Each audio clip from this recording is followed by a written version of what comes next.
dan bagaimana menolak orang yang akan melakukan pengajian buat si mayit. Terus teman-teman sekalian, tahlil adalah, saya sudah sering jawab ini, dan pertanyaan seperti ini sudah sering diulang-ulangi, selalu diulang-ulangi. Ini yang saya bilang, semestinya tidak usah ditanya lagi. Kalau sudah lihat, bisa lihat di YouTube ya. Karena saya lihat pertanyaan seperti ini yang selalu dijadikan sebagai pemicu. Ya. Ini Ustadz Wahabi nih, larang berzikir. Padahal dia tidak paham apa yang kita jelaskan. Tahlil adalah la ilaha illallah. Bagus tahlil itu. Tahmid, alhamdulillah. Takbir, Allahu Akbar. Zikir adalah ibadah kepada Allah. Bahkan satu-satunya ibadah yang dari dunia sampai ke surga masih dikerjakan hanya zikir. Sholat sudah nggak ada, haji nggak ada, zakat sudah nggak ada di surga, tapi zikir selalu. Nggak bisa lepas itu. Karena nafas mereka ahli surga, nanti kita belajar di dalam buku kita ini, itu adalah tasbih dan takbir, tahlil. Mereka selalu menyebut, memuji Allah di surga. Jadi ini ibadah tidak pernah luput ini, gitu kan? Kalau teman-teman ikuti ceramah di YouTube, saya juga panjang lebar jelaskan sebagian darinya, penjelasan masalah ini di judul Dahsyatnya Doa.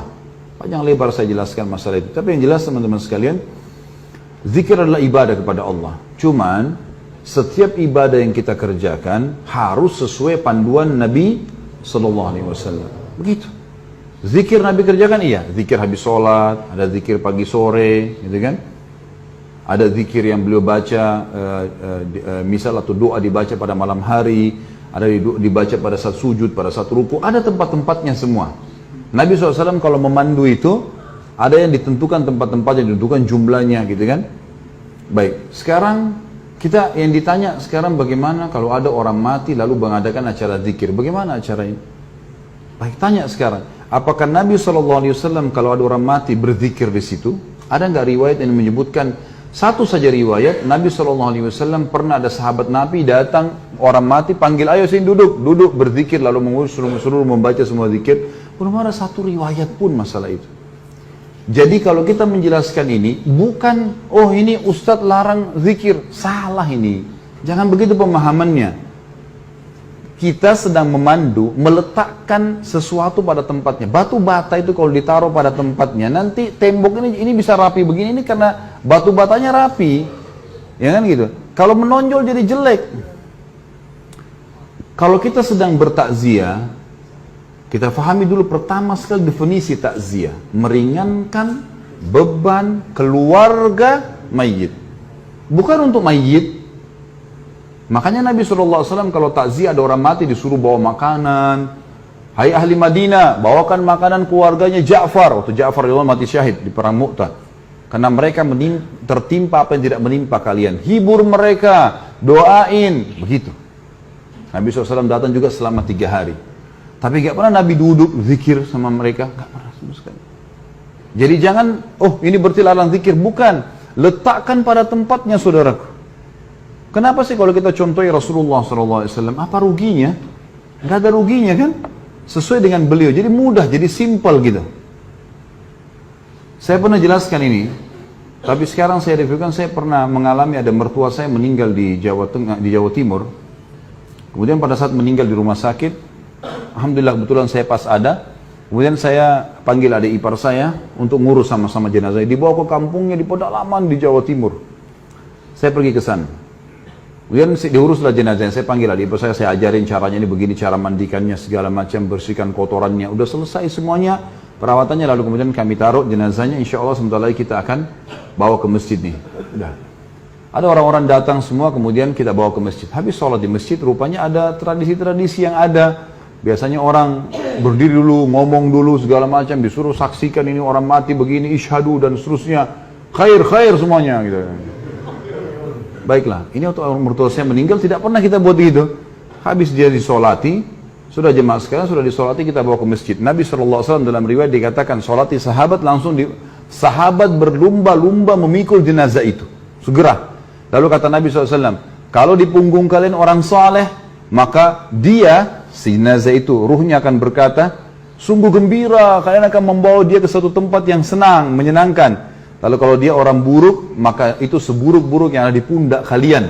Karena dia akan berkata, kemana kalian akan membawanya, sungguh celakalah dia. Begitu seterusnya, sampai dibawa ke kuburan. Lalu Nabi SAW menurunkan jenazah, dan diturunkan jenazah ini, kemudian mereka naik, lalu kemudian ditutup. Itu sunnah Nabi SAW. Maka saya lakukan seperti sunnah ini. Jadi nggak ada lagi dibuka kupingnya, diazanin, panggil anaknya azan, kena azan untuk sholat. Gitu kan. Nggak ada hubungannya sama orang mati. Allah mengatakan, innaka la tusmi'u man fil kubur. Kau tidak akan bisa memperdengarkan orang yang di kuburan, hai Muhammad. Selesai orang mati, mau diazanin untuk apa gitu? Ada yang lebih unik, ngajak bicara orang mati itu. Saya pernah lihat itu di kuburan, dia pegang kertas, orang-orang di sebelahnya nggak ngerti, saya ngerti apa yang dia bilang. Hai fulan bin fulan, kalau malaikat mungkar nakir datang tanya siapa Tuhanmu, jawablah Allah. Kalau antum ada orang meninggal, antum ikut, antum lihat dia pegang kertas, itu dia ngomong sama orang mati biasanya. Kalau datang tanya siapa nabimu, bilang Muhammad SAW. Kalau datang tanya agama, bilang Islam. Jadi dia memandu orang mati. Apa yang mau dipandu ini? Waktu masih hidup ajar, gitu. Jangan lagi mati.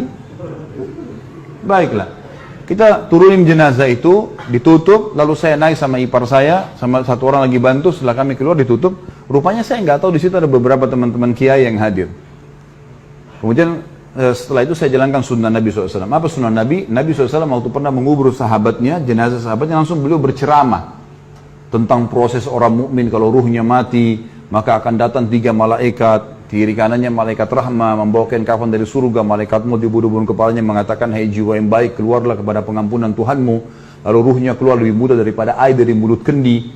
Terus saja saya sampaikan, sampai saya sadari, ipar saya menangis, dan orang-orang banyak yang nangis, karena riwayatnya panjang itu. Tentang ruh orang beriman keluar, kemudian mengeluarkan bau lebih wangi dari bau kasturi, naik ke langit, semua malaikat menyambut ruh itu. Kemudian terdengar Allah mengatakan, catatkan hambaku ini termasuk penghuni surga, kembalikan dia di dunia, di sana saya ciptakan, di sana pula saya bangkitkan. Lalu diantar ruhnya bersamaan jasadnya dimasukkan oleh kerabatnya.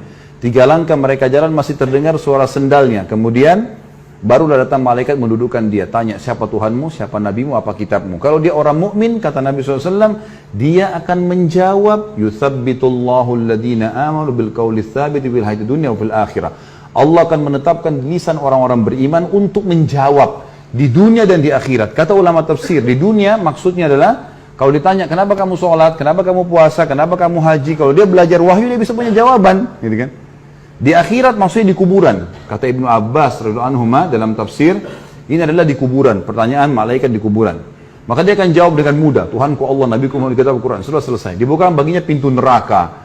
Ini dilihat neraka, dia ketakutan. Lalu kata malaikat, lihat dari apa Allah selamatkan dirimu. Ditutup, dibuka pintu surga, dayang-dayang, permadani, kelebihan segala macam. Lalu kemudian malaikat berkata, ini tempat kau sekarang. Maka dia pun mengatakan, ya Allah cepatkan waktu karena aku ingin masuk ke dalam surgaku. Lalu datang di sebelahnya orang yang tampan, wangi, bersih. Dia kagum. Dia bilang, siapa kamu ini? Sungguh sempurna ciptaan Allah pada dirimu. Dia mengatakan, saya amal soleh yang akan menemani kau sampai hari kiamat.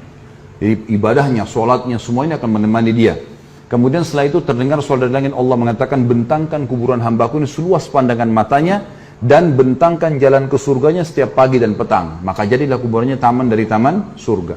Sebaliknya kalau dia orang kafir atau orang fasik, akan datang 3 malaikat, 2 malaikat penyiksa kiri kanannya membawakan kafan dari neraka, 1 malaikat mau dibunuh-bunuh kepalanya mengatakan, hai jiwa yang busuk, keluarlah kepada murka Tuhanmu. Lalu berserakan di tubuhnya, lalu malaikat menarik dengan keras secara paksa, seperti ibaratnya bulu domba yang dibasahkan lalu dililitkan di pohon berduri dan ditarik dengan keras sehingga berantakan bulu domba itu. Belum sesaat keluar, ditangkap malaikat azab, dipakai kain kafan dari neraka, lalu dibawa ke atas. Belum tiba di langit pertama, semua malaikat menolak karena mengeluarkan bau lebih busuk dari bau bangkai. Wa na'udzubillah. Lalu terdengar suara dari langit, Allah mengatakan, catatkan hambaku ini termasuk penghuni neraka, kembalikan di dunia, karena di sana saya ciptakan, di sana saya akan bangkitkan. Lalu diantarlah bersama dengan jenazahnya diantar oleh kerabatnya. 3 langkah dia masih dengar, setelah itu telapak kaki mereka, setelah itu malaikat lain datang di kuburan mengatakan, mendudukan dia, tanya siapa nabimu, siapa Tuhanmu, siapa nabimu, apa kitabmu. Dia tidak bisa jawab. Dia hanya mengatakan atau apa ya gitu. Saya cuma ikut-ikut dulu orang bilang gitu. Walaupun dia orang muslim tapi banyak dosanya, tidak sempat tobat begitu. Lalu dibukakan baginya pintu surga, dia kagum tercium bau yang wangi. Lalu malaikat bilang, lihat dari apa kamu haramkan dirimu. Kamu bisa di sini tinggal sholat, tinggal puasa, tinggal patuh, selesai gitu kan. Masuk sini. Tapi ditutup sekarang. Ini tempat kau sekarang, neraka dibuka dengan siksaannya segala macam. Maka dia berdoa mengatakan, ya Allah jangan kau cepatkan waktu karena aku tidak ingin masuk ke dalam nerakaku. Lalu datang di sebelahnya orang yang buruk tampangnya, baunya busuk, menakutkan. Dia bilang, pergi kamu. Siapa kamu? Sungguh buruk ciptaan Allah pada dirimu. Maka dia mengatakan, saya amal buruknya akan menemani kau sampai hari kiamat. Kemudian datanglah malaikat yang tidak punya pendengaran dan penglihatan. Ini Allahu alam, Allah lebih tahu maknanya, tapi kita imani, gitu kan? Membawa sebuah besi yang kalau seluruh jin dan manusia bersatu untuk membalikkan, mereka tidak akan mampu. Yang akan dihantamkan ke kepala jenazah ini, kemudian dia hancur, lalu diutuhkan kembali, begitu terus sampai hari kiamat. Itu keadaannya. Maka riwayat ini saya sampaikan teman-teman sekalian, pada saat itu ternyata ada yang sempat menangis. Ya. Setelah itu kami pulang, dan saya bilang sebelum pulang, bapak-bapak sekalian, kami membuka rumah orang tua kami untuk takziah selama 3 hari. Sunnah Nabi SAW takziah itu adalah begini. Datang, doakan, sabarkan kami, dan lagi berminat membawa makanan silakan. Kami tidak siapkan makanan dan minuman. Karena sunnah Nabi SAW begitu. Alhamdulillah 3 hari itu nggak ada acara apa-apa, nggak ada ribut-ribut, nggak ada. Semua orang datang, doakan kita, pergi. Bawa makanan, pergi. Hanya banyak orang yang datang waktu itu. Tokoh-tokoh masyarakat datang terus ngobrol sama saya. Banyak yang bertanya masalah hukum. Sebelum saya pulang ke Surabaya, kemudian balik ke Jakarta waktu itu, ada beberapa tetangga, keluarga mertua saya mengatakan, kami selama ini hadapi kematian belum pernah seperti ini. Kami merasa 3 hari ini nggak ada beban. Dan sekarang seperti kami sudah ikhlas melepaskannya. Sebenarnya sunnah Nabi SAW. Tapi teman-teman sekalian, kalau ada orang yang tetap mau melakukan haknya dia, saya tidak larang ya. Jangan bilang Khalid Basalam larang, sehingga lagi menyesatkan. Tidak. Silakan buat, yang antum mau buat silakan, bebas, gitu kan? Semua orang bertanggung jawab. Tugas saya menyampaikan saja, gitu kan? Berada di zona aman lebih baik daripada zona yang tidak aman, gitu kan? Walaupun anggap tidak haram, tapi minimal syubhat. Baik, ini sama saja. Lebih baik kita di zona aman. Ada perintah kerjakan, tidak ada tinggalkan.